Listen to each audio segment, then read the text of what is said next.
And welcome back to another episode of Locked On Chiefs. This is actually crossover Thursday, and this is Tony Wiggins of Locked On Jaguars. So this is going to be a fun episode. We have a lot to talk about in this episode. Today's episode is crossover Thursday. It is presented by our friends at PrizePicks. PrizePicks is so much fun and it's easy to play. No competing with other players. Just you versus the projections available. Pick 2 to 5 players, and if they score more or less than their PrizePicks projection, you can win up to 10 times your money on your entry. It can literally take less than 60 seconds to enter. It's that easy. We love PrizePicks, and we know you will too. First-time users can receive up to 100% instant deposit match up to $100 with promo code Locked On. That's PrizePicks.com, promo code Locked On. All right, Tony, there's a lot to talk about when we start getting into this matchup. Thank you for making Locked On Chiefs your first listen. Go check out Locked On Jaguars as well. Yes. Make it your second listen for all of your for all of the Chiefs fans out there. And for the Jaguar fans, come listen to Locked On Chiefs. A lot of information to be going into this game. And it's a little bit different than I expected it would be at the start of the season. It is.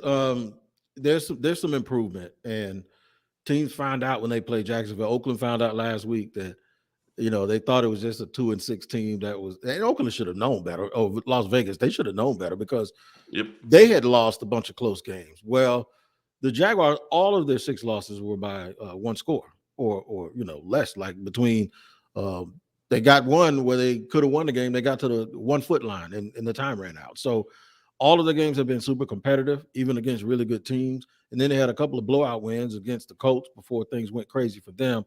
And they went on the road to beat the Chargers by 28.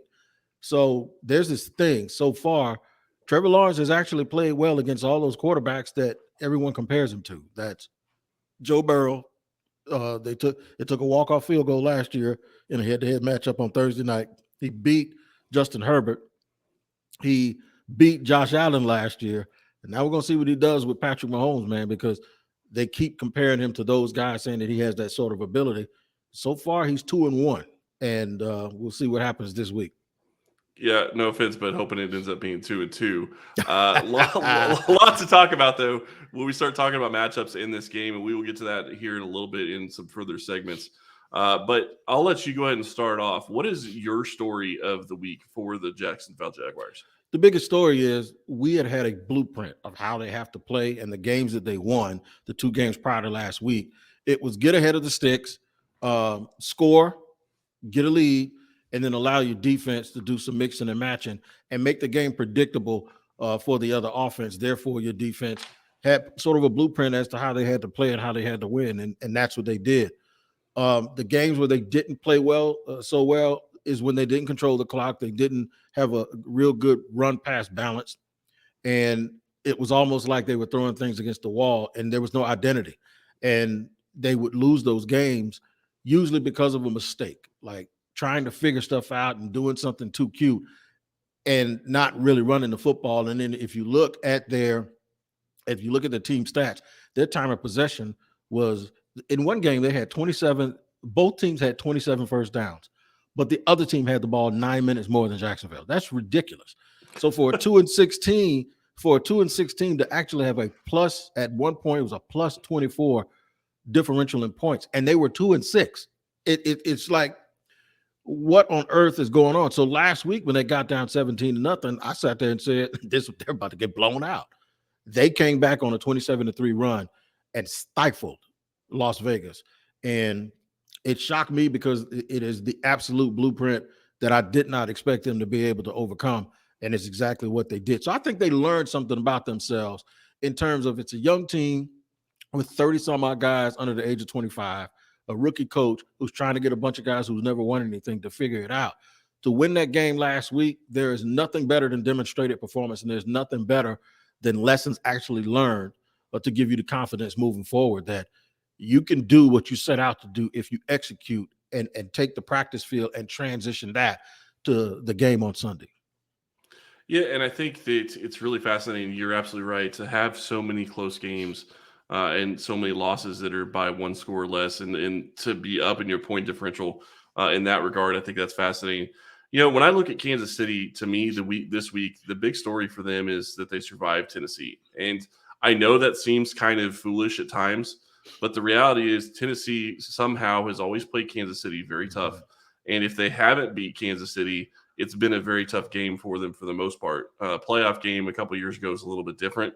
But in the regular season, it seems like Kansas City has always had trouble with Tennessee over the past couple of years since Mahomes has been here.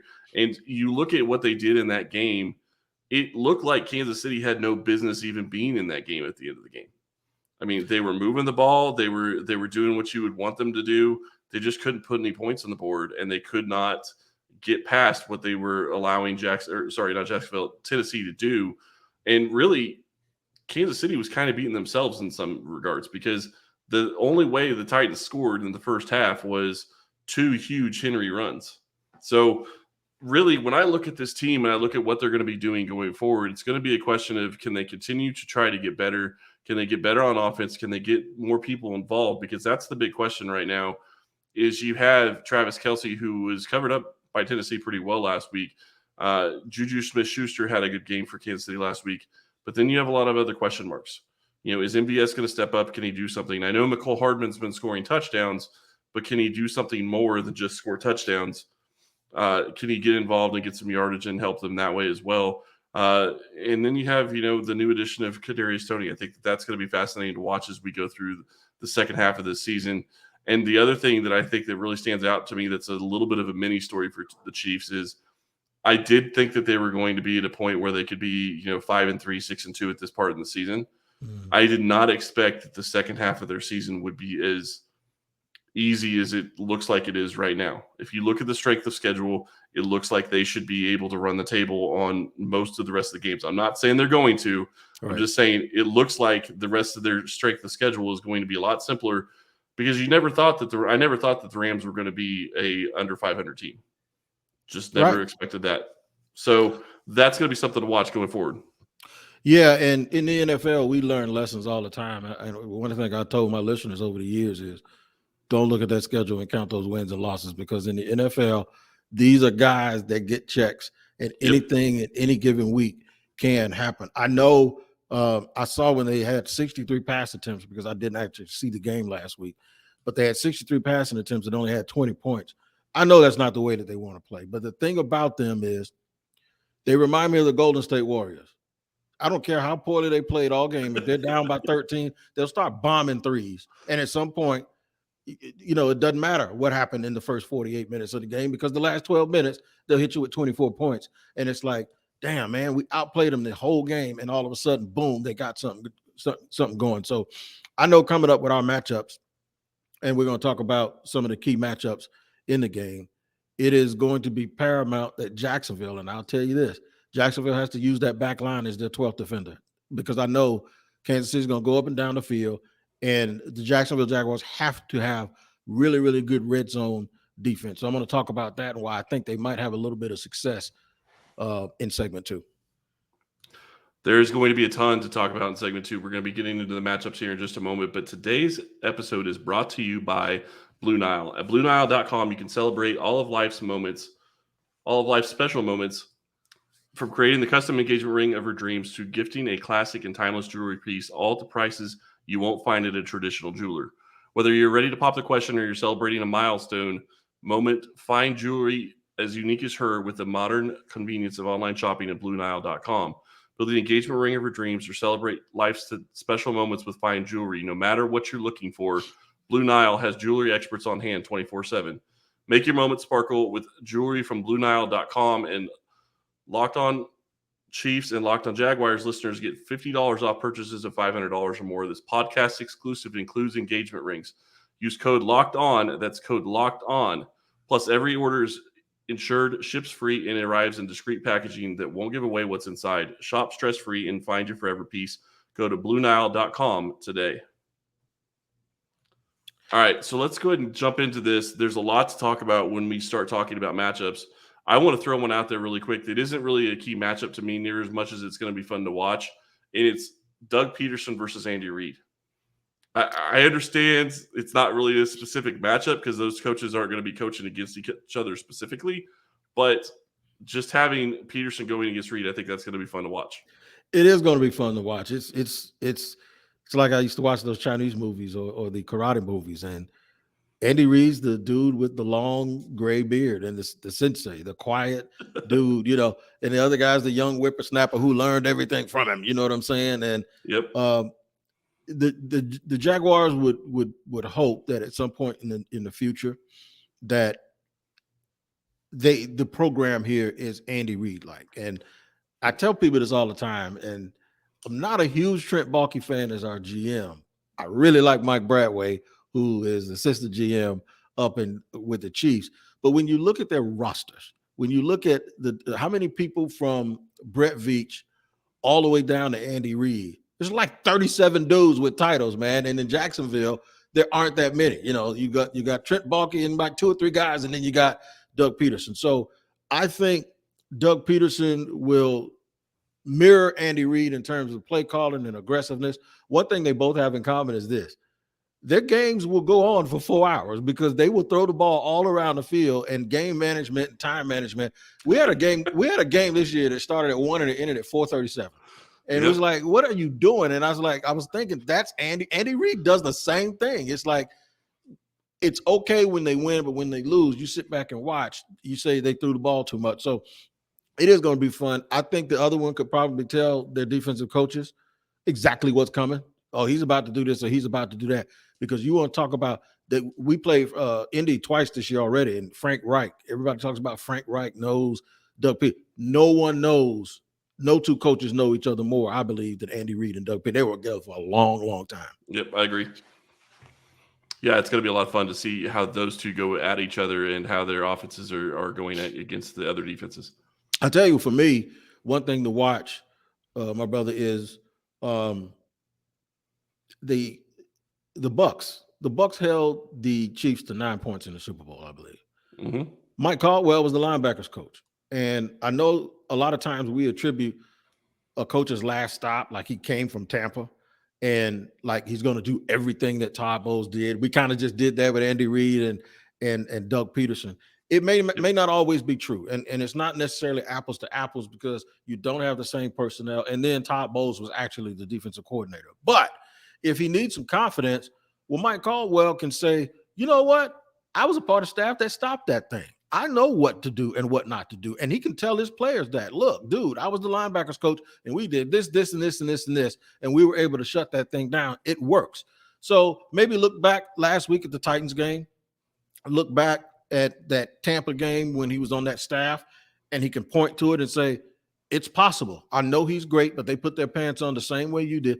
It's almost the same. It's almost the same thing they probably told him when they went out to play the Chargers early in the year when the Chargers was hot as fish grease. And they went out and smoked them 38-10.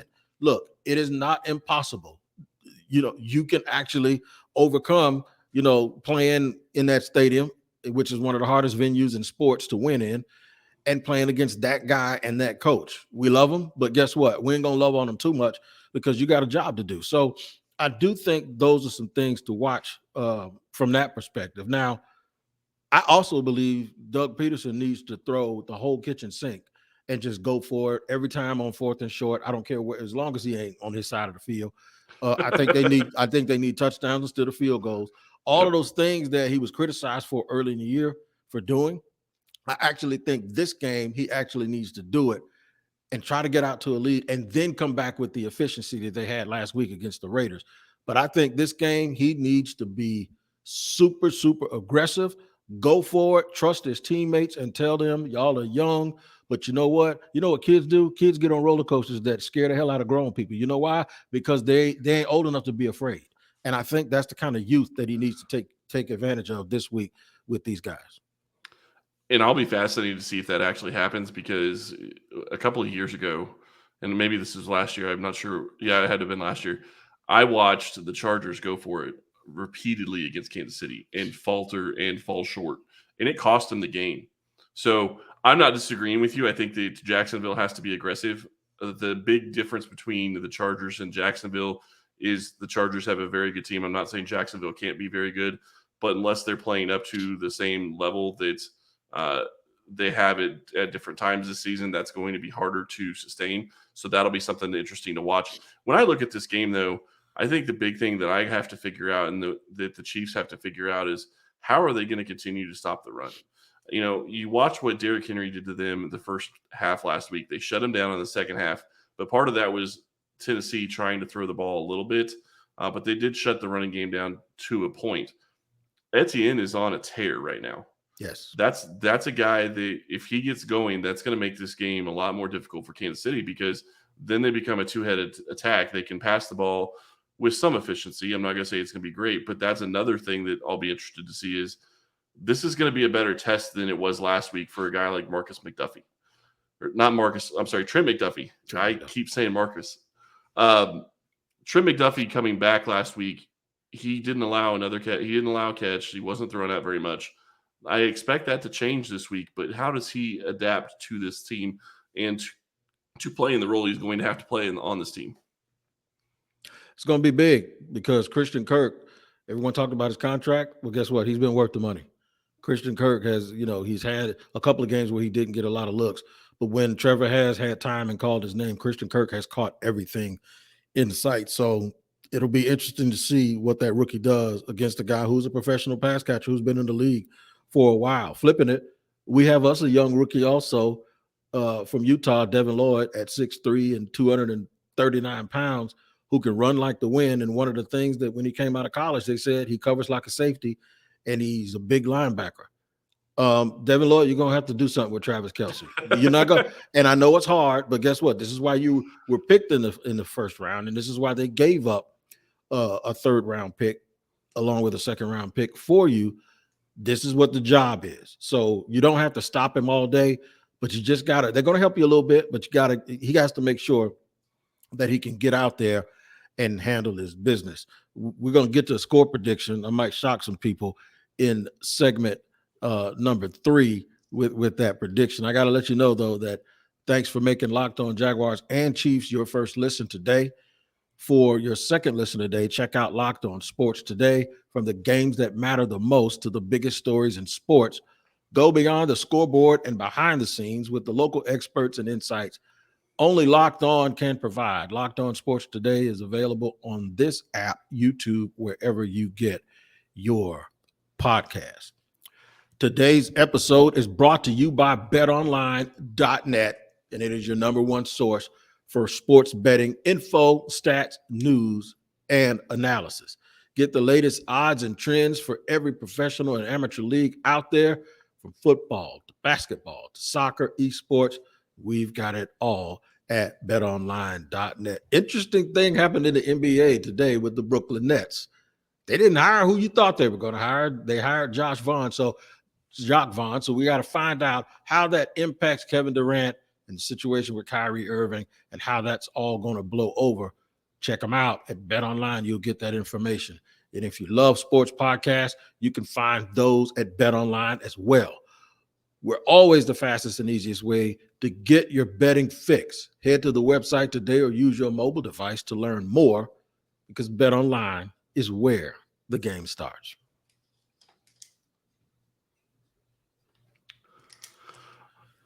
Here's where it gets fun, isn't it? Yes, sir. Absolutely. Absolutely gets fun at this point. You want me to go first? Because I know everybody's going to laugh at me. Yeah, shock us. Let's do it. 28-27 Jaguars. I think they're going to win because they're going for touchdowns. They are a much better team than people can imagine at 3-6. They are really, really, I'm telling you, they've been in every single game this year. That means games at Philly. They had the ball with a chance to tie the game at the end of the game in a game where Trevor Lawrence threw a pick and had 4 fumbles. He had 5 turnovers. And the Jacksonville Jaguars actually had the ball with a chance to tie around midfield. If they can just cut down some of the mistakes, make sure they don't get beyond the armpits of Patrick Mahomes and give him alleys to run. First of all, the play never ends with him. Even if he goes backwards, you'll think, I can't wait for somebody to make a meme that looks like he's figure skating. I'm telling you, because he is twirling and moving all around, and the play is never over because you think he's going to throw it away, and he'll whip that thing out like an underhand pitch, and it'll go 40 yards down the field and hit somebody right in the chest. Don't get caught up in all of that magic. It's just one play, It's one play. If he does that, Do not let these plays start piling up, because now you're going to be in awe. You have to go in and say, that's just one time, because he's going to do stuff like that, and we know it. And we know Travis Kelce's going to catch a touchdown over the middle, and he's going to dance in the end zone. We know all of that. We know Chris Jones is going to blow by some offensive lineman. We know all of that too. You can overcome those negative plays if you're Jacksonville, but you have to be really, really aggressive. They won't win with field goals. That's why I have them scoring 4 touchdowns and pulling out an upset win against your Kansas City Chiefs. Fair enough. I get why you're saying what you're saying. And here's my issue with this game. And it's my issue really with any game that Kansas City plays where it's a team that looks like their record is probably not what it should be. And are they going to play down to the record? Because I think that's what they did against the Colts. And I don't think the Colts are a good team, so let me get that clear. But they play down to teams at times, and they play down to, if they're playing down to a record, they're looking at this team and they're saying, okay, well, next week we have a big game that we got to get ready for against the Chargers. So, maybe they are overlooking this game. That is going to be a big problem. So I'm not shocked that you said that they could possibly lose this game. With that said, I can't pick Kansas City to lose this game because I think they are the better team. The question that still remains that we're still trying to figure out as this season continues is, are they going to be able to get it figured out with players past Juju and Travis Kelce on offense? Yeah. If you start getting guys like MBS involved on a regular basis, and you get guys like Michael Hardman involved on a regular basis, or Sky Moore, or Kadarius Toney, or whoever involved on a regular basis, you're going to be in a great scenario to win every game because you can only guard so many people. And I am going to be fascinated to watch Devin Lloyd on Travis Kelce. I think that could be a fascinating matchup as well. I have to go with this game, and I'm looking at the way they played last week, and I think that Kansas City is going to be pissed off. I don't think that they're going to be overlooking Jacksonville because I guarantee you Andy Reid is going to want this game because it's against Doug Pederson. So that's probably going to be a little bit more of something that is going to be in his mind. And I'm going to go 35-24 Kansas City. If that happens, that'll be the first game the Jaguars lose beyond the 1-score threshold. So it's going to be fun to watch. So just to wrap it up, we talked about the storylines of Andy Reid and Doug Pederson, and I know you'll see pregame where they'll hug, and you'll see postgame where they're going to talk about that all game. They're going to talk about that all game on the broadcast, and we know that. But you're right. Travis Etienne, Trevor Lawrence, those guys have to continue. Those young guys have to continue with their balance and be able to try to run the ball. I didn't realize Kansas City wasn't performing real well against the run. And Etienne has broken off a couple of long runs every single game to see if he can take it to the house. I am watching that McDuffie matchup on the corner. And, of course, Trevor Lawrence had the best game he had in his entire career last week when he was 25 out of 31. I expect him to have some similar success this week once again because he's playing against one of those guys that everyone measures him again. So my score is a 1-point victory. Your score is what? 9 points. A 9-point. 11 points, sorry. 11-point win. We'll just have to see how it goes, man. But this is always fun to do the crossover with you guys. I'm reminding you also one more time that making your second listen, the Locked On Sports Today, from the games that matter the most to the biggest stories in sports. Go beyond the scoreboard and behind the scenes with local experts and insights only Locked On can provide. And it is Locked On Sports Today is available on this app, YouTube, and wherever you get your podcast. It's been real, man. I always tell my folks, take care of each other. Of course, in Jacksonville, that has a different meaning right now because when this airs, they will be dealing with a tropical storm, and my family's back there. Just for housekeeping purposes, I'm in Mexico. I got stuck because my flight got canceled because of the hurricane and the storm, and I flew out of Orlando. So kudos to everyone at home fighting that storm, and hopefully everything goes okay for you guys. And all you Chiefs fans, thank you for joining us here on the Locked On Chiefs and Locked On Jaguars podcast. Take care of each other until next time.